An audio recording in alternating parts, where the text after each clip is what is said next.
नमस्कार, आप देख रहे हैं इंडिया टीवी। आपके साथ मैं हूं मीनाक्षी जोशी। उमेश पाल मर्डर केस का आरोपी बमबाज गुड्डू मुस्लिम कहां है? आसमान खा गया या जमीन निकल गई? यह सवाल इसलिए उठ रहा है क्योंकि पिछले 65 दिनों से फरार गुड्डू मुस्लिम नए लोकेशन की जानकारी अब यूपी एसटीएफ के पास अब तक नहीं है।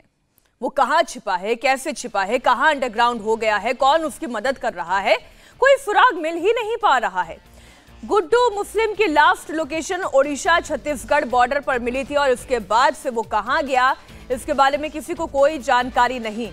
अब तक देश के 7 राज्यों में गुड्डू की लोकेशन की खबरें आ चुकी हैं। उसमें पश्चिम बंगाल भी शामिल है, उड़ीसा शामिल है। लेकिन अब आखिरी बार जो ओडिशा में देखा गया उसके बाद उसकी लोकेशन कहां है, इसकी जानकारी यूपी एसटीएफ को नहीं है। फरार गुड्डू मुस्लिम की तलाश यूपी एसटीएफ के साथ साथ दिल्ली पुलिस भी कर रही है। फरार होने का नोटिस प्रयागराज में उसके घर पर चस्पा कर दिया गया है, लेकिन ना तो वो यूपी पुलिस के हाथ लग सका है और ना ही दिल्ली पुलिस उसकी तलाश कर पाई है। गुड्डू मुस्लिम की तरह अतीक की पत्नी शाइस्ता की भी कोई खबर नहीं। इन दोनों की तलाश में पुलिस को अतीक अहमद की माफियागिरी के नए सबूत हासिल हुए हैं।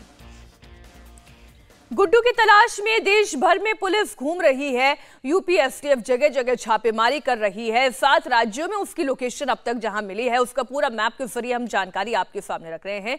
इसमें राजस्थान भी है, इसमें उड़ीसा भी है, इसमें उत्तर प्रदेश भी है। सबसे पहले यूपी के मेरठ में अतीक अहमद के जीजा के घर पे दिखाई दिया था गुड्डू मुस्लिम, और इसके बाद दिल्ली के आईएसबीटी में उसके होने का सबूत आया। राजस्थान के उदयपुर और जयपुर में भी उसे ट्रेस किया गया। बिहार के भागलपुर और बंगाल के रायगंज में भी उसकी लोकेशन मिल चुकी है। उसकी लास्ट लोकेशन जो सामने आई थी वो थी ओडिशा छत्तीसगढ़ बॉर्डर पर सोहिला इलाका। इसके अलावा उसके कर्नाटक और महाराष्ट्र में भी छिपे होने की खबर आ चुकी है। लेकिन अब तक गुड्डू मुस्लिम कहां पर छिपा हुआ है ये तो यूपी एसटीएफ को पता चलता है, ये तो दिल्ली पुलिस को पता चलता है कि वो छिपा कहां है, लेकिन उससे पहले कि वो दबिश दे वो वहां से फरार हो चुका होता है। और अब उसकी नई लोकेशन क्या है, हम ज्यादा जानकारी के लिए हमारे संवाददाता अतुल भाटिया का रुख कर लेते हैं। अतुल, ये गजब हो गया है।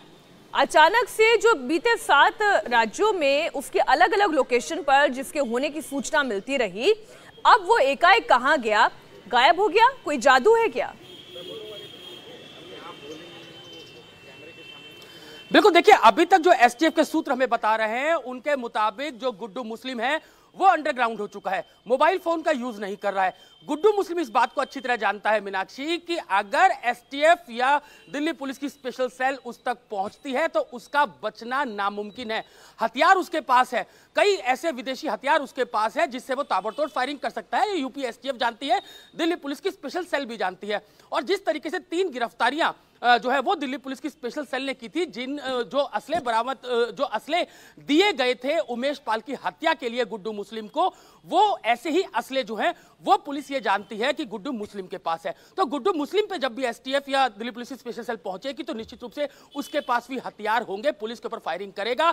लेकिन गुड्डू मुस्लिम ये बात जानता है कि उसका भी एनकाउंटर हो सकता है। तो तमाम जगहों पर दबिश दी जा रही है, लेकिन गुड्डू मुस्लिम अब अपनी गिरफ्तारी से बचने के लिए या फिर एनकाउंटर से बचने के लिए अब अंडरग्राउंड हो चुका है, मोबाइल फोन का इस्तेमाल नहीं कर रहा है। सबसे अहम बात यहां पर मीनाक्षी कि हर स्टेट के अंदर अतीक गैंग के गुर्गे मौजूद है जो उनकी मदद कर रहे हैं, आर्थिक मदद कर रहे हैं। लेकिन ऐसा लगता है कि केवल अतीक गैंग नहीं, कोई और गैंग भी है जो इसकी खुलेआम मदद कर रहा है। इंडिया टीवी हर वक्त हर जगह डाउनलोड करने के लिए सर्च करें India TV news Google play store या ऐप स्टोर पर।